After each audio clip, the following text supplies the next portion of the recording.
Hi everyone, and welcome back to the Vauxhall Vivaro van build.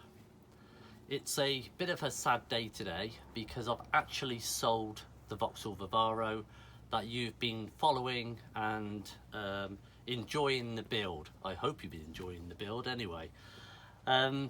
So the next chapter, I'm now going to be looking for another van. Doesn't necessarily have to be a Vauxhall Vivaro, it might be a T5. But I'm going to start another chapter and another van build, and I'm going to share that with you. I'm actually going to share right the way through from the purchase of the van, what to check for when buying a van, as well as the wiring, how I channel the wiring through, and also the ceiling, how I've insulated the ceiling in more detail. The last van build, I really enjoyed sharing my build with you, and I hope you can come and join me on the next build, which will happen shortly. But first, I need to find a van. So if there's anybody out there who's got an idea of what they would like to see on a van build, let me know. Just put a comment in the box.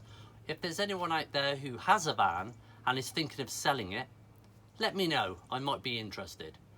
Again, thank you very much for everyone who's been commenting on this van build. Thanks to everyone who's watched the van build and given me a thumbs up.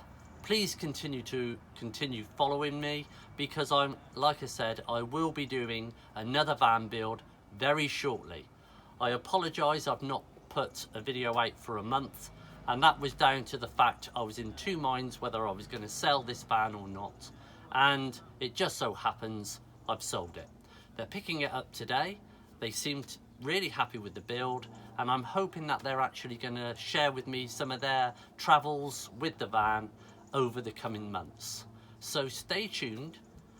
Another van coming up, a full van build coming up, and it'll be really interesting to get your thoughts and feedback on what van I should do next. Cheers, thanks for watching.